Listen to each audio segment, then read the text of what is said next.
And he essentially just said, you can't do any more business. You can't post on social media. And I was like, that's literally everything I do. That's where I'm getting all my business from. We jumped into our first office, which was just 4 desks in 2 years, and now we're up to 7 desks. One thing, we still to this day have not done any social media ads. And last month we did our biggest month, which was £96,000. Hey guys, welcome to another episode, or the first episode, should I say, of Scaling Stories, where I am the beautiful rose in and amongst 2 wonderful thorns that I've worked with for the last couple of years. These are the Westway brothers. We're going to dive into their story, how they've managed to 3-4x their business in a really short space of time. But gents, quick 30-second intro, just to give people a little bit of context as to who you are. I'll go first. My name's Alex. I am the younger brother of the 2. I have been in the property industry for the last 15 years. Started as an estate agency and then went into finance, working underneath an estate agent, and then decided to go self-employed before then collaborating with Karl and starting Westways Financial. When did it start? Just over 4 years ago.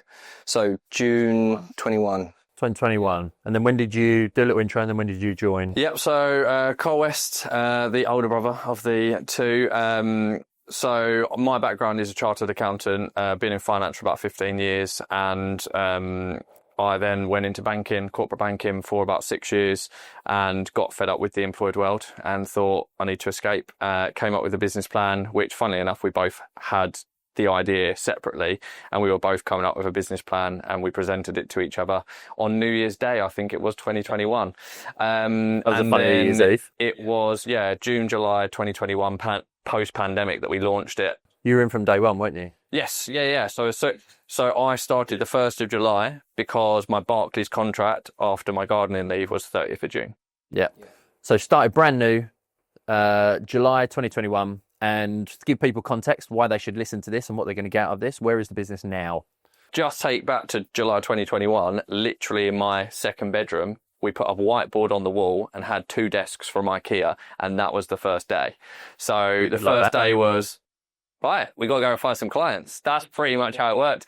And our first idea was pretty much go and speak to family and friends. So send out WhatsApps and messages and start building the brand. So we started building like what Westway's logo would be. We worked with a local marketeer who set up a website, started doing the branding, really just get our kind of like foundation set up and then really move from there. And I remember our first target. So I, being the chartered accountant I am, set up a 15-year forecast based on FCA data, etc., etc. I went quite in depth, but essentially we worked out the first 5 months we were trying to get in month 1 client, month 2 clients, then 3 clients, 4 clients, and ultimately we needed to work out we needed about 10 clients to be reasonably sustainable, so 5 each. And then when we got to a kind of that level, we knew that we can take on our first admin. So it was 6 months until we took our first admin. I know your rule is if you essentially have 3 months worth of their salary, then you can take on an admin. I mean, we'd only started paying ourselves after month 4. So we just took the leap and we went for it, and went for a self-employed person and then kind of transitioned that way, really. And where are we now? Team of 8 of us. Team of 8 of us. Go on. We have outgrown the bedroom.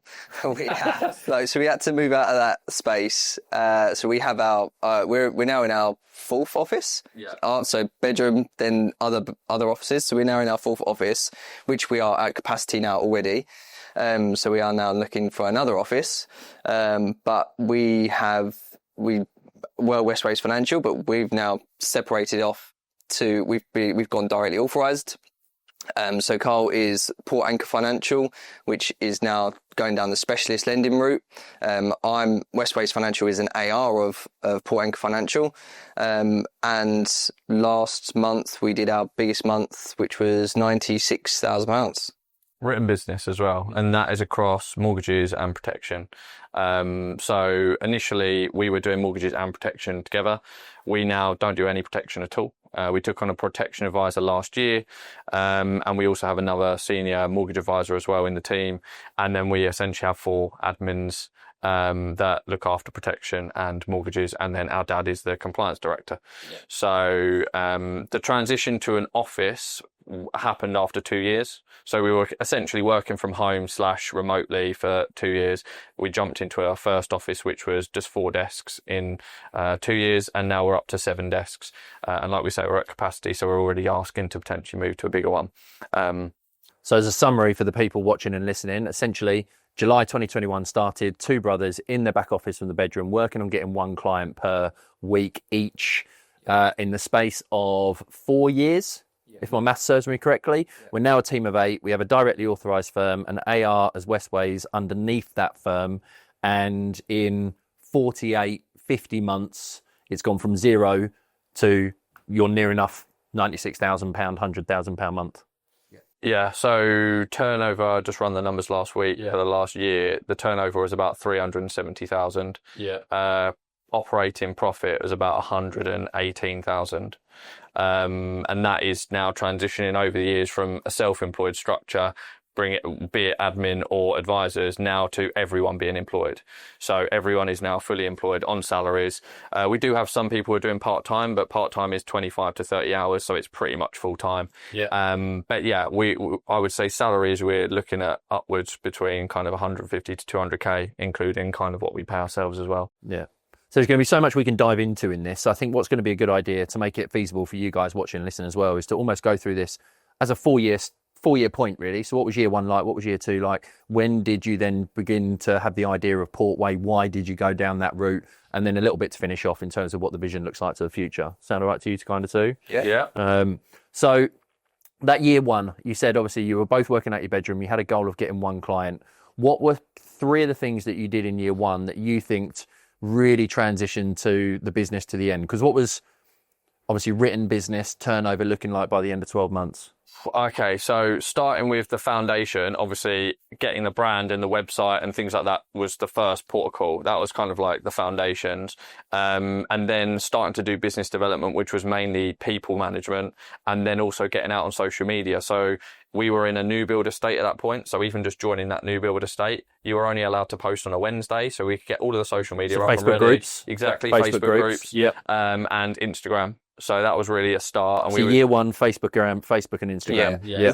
That really started because when I went from the transition of being employed to self-employed, I went self-employed as the pandemic happened. And so we all had to be online. So I was like, right. And before, all of my business was face-to-face when I was in the estate agency, and where I'd grown up in that in the industry of being face-to-face, it was so new to me and so alien of being online, even though that's the generation I come from. So I was like trying to navigate that. And then when I went self-employed, that is when I found you on Facebook, because you kept coming up, and I was like, okay, I'll start listening to what you have to say about niching down. So when I went self-employed, I was under another person. I started niching myself down to first-time buyers, and that then for me started kicking off because you were saying like, oh, you need to join local Facebook groups and stuff, and I started growing the business. I was there for 8 months, and the guy that I was working under was so old school. He did not understand social media at all and was really worried about the compliance aspect of how social media worked, and he essentially just said, you can't do any more business, because he said you can't post on social media. And I was like, that's literally everything I do. That's where I'm getting all my business from. So it was during the pandemic, we had the Eat Out to Help Out, if you remember that. I went to a pub with Karl and his friend, and I was just like, I'm going to start Westways Mortgages because I need to go AR of somebody else, because he is stopping me writing business, and it means that it's taking away all my livelihood. And so I was like, right, what do we do? Unbeknownst to me, Karl's thinking the same thing, doing exactly the same in the background. So when it came to it in June 21, it was, right, I know what we need to do, because I followed this guy called Gary Das, and he says this, and even then Karl's like, yeah, who's this guy? You're talking about this guy, you don't know, I don't know who he is, blah, blah, blah. So I was like, look, let's just implement this. So we did. We started joining the Facebook groups. We joined the local groups, and that did start traction, and we did start building clients. And the frustrating thing for me was when I left being employed and self-employed, because they had stopped me right in the business. They didn't give me any of the clients, so I was from zero again, so restarting. So it was join the Facebook groups, try and get our names out there, our faces out there. At that time we didn't do videos or anything like that, but we was just doing regular posts. I don't think we started doing business networking at that point, did we? We was just literally just Facebook. That also in the first kind of 3 to 4 months was when you start realising your own USP. Mm-hmm. So when you get customer feedback, you start realising why people are using you. And so for us, it was, we are looking at our dad was wealth management in Coots, and they have a certain level of service for high net worths. We wanted to give that high level of service, but to the majority of people. Yeah. And what we found is when you went to a mortgage advisor, you just spoke about the mortgage. So we started getting questions of, do you do life insurance or do you do wills? And we were like, well, no, we don't. At this moment in time, we were just doing mortgages. But every time a client said, do you do that? We would go and find a way of doing it. So it started with protection, then we'd start adding the protection in, or then it was wills, so we'd find some way of writing the wills. Then it was like, do you do foreign exchange? Because we have people bringing deposits from overseas. Started building more and more partnerships with corporates. We're on like a B2B model. Sometimes we would do things in-house, like doing the wills, but things like foreign exchange or setting up limited companies would be done through like a sister company partnership model. So trying to build that out in the first 6 to 12 months was quite imperative. So that was building out our kind of service, product set, and then ideal client. And it wasn't until the second year when we started doing more kind of people networking. And as you know, I'm part of BNI. That was where it kind of like started doing the people networking. But initially, organically, it was social media, family and friends, and then really pushing referrals. Yeah. So asking for referrals, Google reviews, asking for that feedback. And we set up a referral scheme, which was a £50 thank you.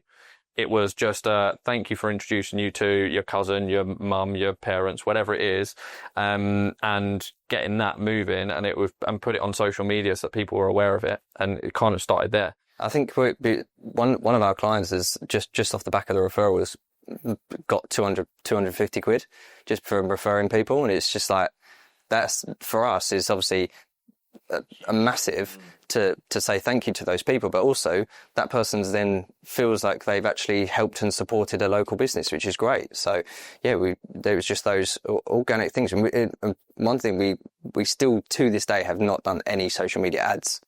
So everything is grown organically, which is great. Yeah, we've tried a few like £10 here or there, tried some ads, but to be honest, we're too busy. We need to niche down, and it was only until about a year ago we've now set a minimum mortgage amount. So anything under 100,000 we now don't touch. We had a call this week for 50,000, and we literally just told them to go straight to the bank. So I know we're giving away value, but we're now targeting the higher value stuff. So yeah, initially trying to bring in one client extra a month kind of moved us to bringing in our first admin after 6 months. She literally came in to just do some of the compliance stuff, take away some of those £10 tasks that you talk about, so that we could focus more on the advising and also building the business, and then transition to a second admin in the second year. Both of which were on part-time contracts, both of which were pretty much somewhere between 15 and 25 hours, but it just alleviated some of the time that we had. And at that point, we were like, we've got enough leads, we need to start looking at an advisor. So it was in the second year, towards the end of the second year, that we took on our first advisor. I qualified when I did my CMAT with this lady. She was from a completely different background. She was a chef, I think, before changing during the pandemic. And she joined a firm in London. They bleed them dry up there. She was like, I need to change, joined us. And at that point, that was our first kind of advisor. So at that point, we had 3 advisors, me, Alex, and this lady. And then we had 2 admins. Yeah, and she came... Year 2, effectively. Year 2, and she came on self-employed. And that originally, that was our business model was, at that point, we were thinking, right, well, if we are looking at taking on advisors and we're taking on admins, that they're all self-employed. So we take a bit of pressure off of us, and gives them a bit more flexibility. But I think after, I don't know when it was that I joined the Pro Academy, because I'd obviously said before on Facebook, I was following yours and the structure was working for me. and I was just like, look, I think we need to join up. And so I joined the Pro Academy just to 23, I think. Second year, it might have even been end of 22. It must have been 20, yeah, it must have been, because I think at that point, because we were looking at the self-employed model, and that was the model that you had, I was like, it makes sense to try and leverage what you have already learned yourself and try and implement that into our business. Even if it's 20% of what you do, we can get some leverage off of that. Yep. So I started joining that, which was helping, and the structure was building. And then it wasn't until we actually had a conversation with you, because at that time you'd started, I think it was Leads to Lifestyle at that point. September 2023 we were doing the in-person masterminds 22 till 23, but then we kind of branded it and launched it. So it would have been August, September 23. At that point I said, look, to Karl, I was like, I think we should actually have a conversation with Gary, at least because at that point Karl wasn't in part of that Pro Academy. He didn't really know you at all. Didn't have a clue who you were. And I was just like, I remember that first conversation, and with your dad as well. Yeah, I was just like, I think we should actually have a conversation, so you know what this is about, because I genuinely think this is something we could potentially leverage and help grow our business.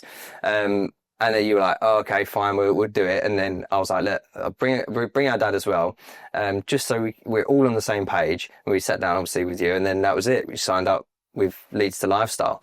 And then carried on building. But at that point, when we started Leads to Lifestyle, that's when our model changed from self-employed to employed, which is where we're at now. Yeah. So by the time you got to the end of your second year, because that was roughly the end of year 2 was when you joined kind of us on the high level coaching side, you'd gone from you two in a bedroom, Facebook networking because of COVID, using Facebook groups, going out and doing social media posting, but no video. And no cost referral, either on the market. Keeping the costs low. Yeah. Year 2 then transition, or you then got your admin in the first 6 months. Yep. Year 2 was then a case of bringing in your first advisor, starting to go to BNI from your perspective, pushing the referrals and more. But equally in that year 1, and I remember looking at your spreadsheet when you sent it to me as well, was you literally were, everything that came to your desk was effectively a yes, and then figuring out how afterwards. And you were getting income streams from multiple different places, no matter what they were, even if it was referring out and building those partnerships as you basically went. So where was the business kind of after 2 years then? So it was one admin, one advisor. 2 you're doing admins in person, and 1 advisor. 2 admins, 1 advisor. You're doing in person, you're doing online. Yeah, pretty much. So we had 3 advisors and 2 admins, team of 5, including Dad, who was then team of 6 as compliance, but he just does compliance at that point.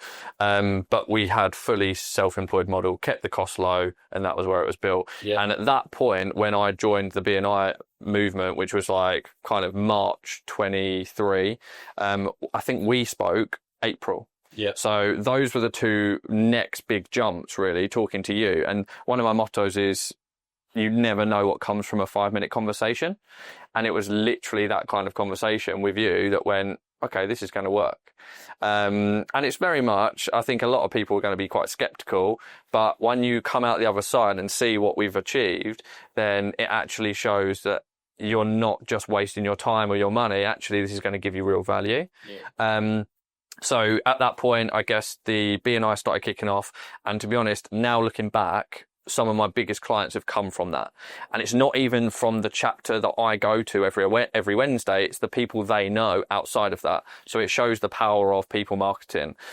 We also really targeted introducers at that point as well. So next year, we started looking at, we started collaborating with a local estate agent, which we now do our annual golf day with. So we've just done our 3rd golf day and we had 87 people on it. So, and we managed to raise about £2,600. So every year that has always grown. We've managed to get lender sponsors in as well and things like that. So we're building more and more kind of collaboration around community. We started introducing our Halloween bag drop. And also we started doing an Easter egg bag drop. So again, doing lots of family community stuff with that estate agent. Explain one of those just as an idea for people. Literally we had 500 bags of sweets or Easter eggs and we just dropped them locally. So for Halloween, people have got decoration. then great. You know they celebrate Halloween. Easter is a bit harder because not many people put Leave eggs out on the road. Exactly. It started off doing Halloween because it was easy. And Halloween, it's all branded as Westways as well, isn't it? That's the key bit. It was in collaboration with the estate agent. Yeah, so us and the estate agent, we had a leaflet inside the bag which was full of sweets for the children, but inside that there's a dual branded leaflet, one for the estate agent, one for us. Tells our faces on it, tells exactly what we're doing, but in the top corner there's a QR code, and that QR code meant that they scanned that, they got entered into a free draw for a Fortnum & Mason hamper, and there was 2 Fortnum & Mason hampers, but by them scanning that QR code, they had to put in their email address and their names, and so that then added it onto our email database. So now you know how many people you've got. So roughly what would one of those campaigns cost you? So I think the 500 leaflets probably cost us about 150 quid. And then doing the hampers? Well, overall, the budget was £500 per company. £500 So including per all the company. sweets, the marketing, and all the bags. So you spent 500 quid, and then through your QR code, how many leads did you get? Roughly. The first year we did it, we had 90. I think it was 100. It was like 103. But then there was a couple of duplications. Yeah. So £500 spend gets you 100 leads. Yeah. Bargain. But essentially, but some of them were putting in obviously some fake data. So of course. They just want to get that. At the end of the day, from our perspective, 500 quid was half a case. If you got Exactly. one lead, it was mainly about community awareness, and brand, and top of funnel stuff. That was the main So thing for us, that was really the driver. It was the initial thing, and we hand delivered the bags. The first, for every year we'd hand deliver the bags, and as our teams have grown, we were just getting more and more involved, so it means more bags. And as your turnover goes up, you can afford to invest a little bit more into it and do a bigger area as well, because there's more of you. But the main thing for us on the back of that was literally just social media. Was just we built up a week before, guys, look out for us, we're coming into your area, we might drop a Halloween, and it means that actually people get involved in Halloween more, which creates more community feel. So when we're going out and celebrating the community, we are then the faces of that Halloween drop, and then more and more people post about it. And then last year we actually had people that were flagging us down outside their houses to be like, oh, we want a bag with and then posting it on social media like, we got our bag. And it's that all of that is just created from this organic idea that we had. But so this year, part of your helps. investment must go into a little mini videographer following you around as you do the drops, because then that forms as a bit of post brand for short form content. 100%. So we had a videographer at the recent golf day. So again, we're trying to move into kind of that and just documenting those bits. So first year we did 500 bags. Last year we did 800.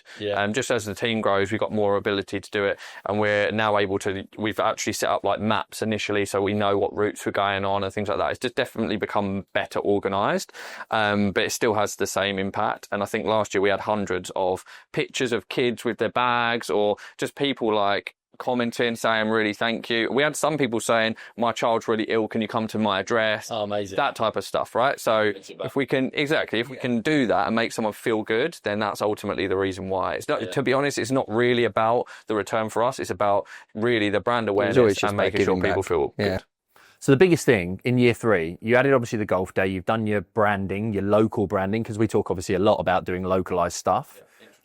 Particularly with obviously the online world, it's reinforced by networking, by doing local brand stuff. But everything you're kind of referencing, or a lot of the focus that you've done, which I think is where people go wrong. It's so easy to sit on the back end of the business, try and improve your process, try and improve your systems, all of this stuff. But like you just said, top of funnel.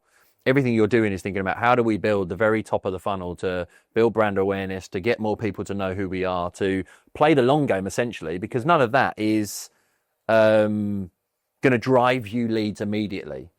So where did the perception from you guys in terms of, where did that idea of playing the long game and saying, right, actually, if we do these things now, we might see a reward in 3, 6, 9, 12, 18, 24 months? Because you might get a phone call this year from somebody who got a bag 2 years ago going, oh, you dropped one of the Halloween bags off in 2023. Like, where's that mindset come from for thinking about the future rather than trying to get leads and appointments now? I think this is where our minds work completely differently as that shows within the business. But this is where our minds collaborate. In Karl's good with his numbers and spreadsheets, and he's planned for 15 years, and it's looking right. Okay, how do we get to this point? Then I'm the ideas guy and going, right, let's try and put this together, and then we collaborate at that point. And I think, to be honest, a lot of the stuff that we've ever done with you is not just coming from you, but from everybody else in the room. When you speak to them, they're pre-planning for these things, and you just go, oh, that's a really good idea. Why don't we try and implement that? So I think it's just surrounding yourself with like-minded people that are in your industry, even outside your industry. I think sometimes when you're looking at the marketing aspect, I think a lot of it is not just industry focused, and you can take those ideas and go, how do we implement that into our business? And I think that's where we just, like I say, the collaboration comes in with our brains. It's like Karl's the spreadsheets, and I just go, I think we should do this. Does it work? And then we work out the numbers and work it from there. So in terms of that year 4 then, what have you done over the last 12 months that's really taken you to that next level? So that's the specialist stuff. Yeah. So a year ago, Port Anchor Financial was launched. It took us 11 months with the FCA to get signed off, so it was a bit of a slog. But we worked with a company that you put us in touch with, which was really nice. And we were able to collaborate and get that over the line. So once that launched, to be honest, we didn't launch the website for that company for 9 months. It's only launched a couple of months ago, but it's just word of mouth, starting to talk about it with your customers. I had a plan of essentially doing 1 bridging loan every quarter. Within the first quarter, I'd done 5 bridging loans. And it wasn't like I was marketing it on social media or with a website. I was genuinely just talking to people. And because I have some portfolio landlords, some of them were growing with us, and we were able to help them with the more complex projects. So where we had started with some portfolio landlords on their first or second property, they're now buying property 6, 7 and 8. They're going a little bit more risky into auction purchases, or they're going a bit more complex where they need that. So yeah, commercial, development finance and bridging has been kind of my specialism, and also targeting for me the professionals where my banking background is, trying to go for the more $500,000 plus. And I think for you, it was that shift from first time buyer to home mover, first mover, really, which is how it helped. And then how would you say it's changed in your perspective? I think we just we'd always talked about, when we started the business, having pods within the business of specialists. And we're sort of just now in year 4 building that, where we have got the specialist arm, and we have got our senior advisor who predominantly deals with high net worth clients, and then I specialise in first time buyers, first time sellers, local business, and then we have our protection pod, and then in-house we have our admin pod who helps run everything in the background. And as you said earlier, we've put in quite a lot of effort in the top of funnel stuff, and it's now in year 4 that we've built out the business enough that we're like, right, we need now to systemize and scale that way. So it's like talking about the processes, redoing the process, so it is then a smooth transition for everybody. So from a client's perspective, it is really, there is defined roles within the team, so that the admin can help throughout the entirety of the process, and it's not always on the advisor, because then we can, as the advisors, can go out and speak to more clients. So I think this year it's that separation of those specialists, but now really honing in on going through the systems and refining that to be as super streamlined as possible, basically. Another thing that's just come to my mind as well, in year 2 to 3, is we optimize the website.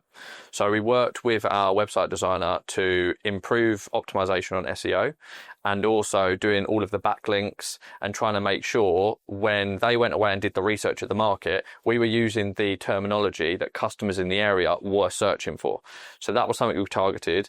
And funnily enough, we also got spoken to by a company called Bird Eye, who do Google reviews. And they offered us a deal where we would pay £250 a month, and they would send a message to every customer to get a Google review. We were like, why don't we just do this ourselves? So we really just honed in on getting Google reviews, and we initially at that point, I think we had 24. Yeah, it was less than 30. It was definitely less than 30, and we targeted ourselves by the end of that year, which was 6 months, to get to 50. I think we got to about 51 or 52. Now we're on 170 plus 5-star reviews. Nothing less than that. But as soon as you're above 100, Google starts optimizing you. So in the area, we know that if you put mortgage advisor near me, we will be in the top 3, if not number 1. Yeah. So we really worked hard on optimizing the website. We've improved by adding in a medical questionnaire, which we've now started using Health Hub. We've also got, yeah, exactly. And then having more customers going back onto the website. So we do our booking link through the website. We send everyone to our website. Yeah. Increases the dwell time, increases the time that they spend there to improve the optimization. So that's something really focused on in year 3, which has started to really help. Yeah. And I'd say in the year 4, as you say, taking on our protection advisor has allowed a massive bit of growth, but also taking on our senior advisor with 30 years worth of experience has brought in additional leads into the business, but also we can trust them to take on our customers while I can say focus on some of the specialists. And then just building out much more depth with the bigger clients. So our biggest client has got a £22 million portfolio. Year 3, we did £4.7 million transaction, and that was really a big springboard for me realizing, actually, if I work much more closely with these clients, I can get the bigger deals. So at the moment, as of a couple of weeks ago, we just done $3.5 million for that exact same client. And we're also going to do in October another 1.2 million. So just from one client, we're able to do 5 million of lending in that year. I think this year at the start of the year, we were targeting about 50 million of lending. It looks like we're going to super exceed that. And it's the last 2 months where, having taken on the staff in Q4 last year, we're actually seeing the rewards now. It's a bit of a lag because you go through that training, you go through them optimizing what they're doing and the team collaborating. But the last 2 months of written business of 83k and 96k is going to give us a run rate well higher than where we are at the moment. Yeah. So we're hopefully, as long as we can get now the refinement of the processes and the efficiencies, then we'll hopefully just continue to sustainably grow that way. And that's the thing that I think has been really key within the whole 4 years of what you've done. You effectively, as you should, start off on leads and sales and maximizing those values. Then you put in some systems, which I talk about systems as just a way of leveraging. Yeah. You know, systems is either you can build a tech that does it for you, you can put in an automation or an AI, or you can actually systemize it to somebody else as a human. So systems is just really about leverage. So you've built the team and you've done that. Now today we're sitting here and we're going to work on actually the tech side of it, which again, the whole idea of systemizing is capacity so that you can then bring in more leads and more sales, which will then start to get you the next stage of the journey. And the long-term goal for us is, when we did the FCA application, is to take on ARs under our DA.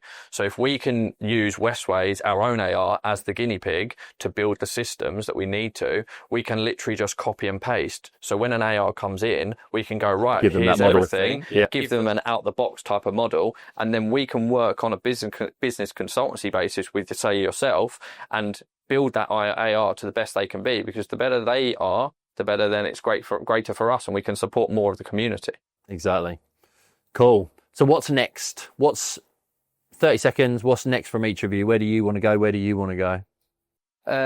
So right now, my focus is on really implementing Active CRM, because we have used Active CRM since we joined you, or since you launched Active CRM. And just on the Google referral basis, the reviews, I used to spend about an hour, maybe an hour or 2 a week, which doesn't seem like a lot, but having implemented Active CRM, that now does the replies. Does the automations, yeah. I don't have to touch any of those replies. So that's not just saved me an extra hour or 2 a week just on that. And I use it for all of my marketing. So I can then see statistics of where that's going, who am I targeting? Am I targeting the right people? So then I can refine that. And we want to try and do that with our protection, because our protection advisor started doing her social media. I want to get that involved in Active CRM so she can utilize that. So again, we can refine that and work on that.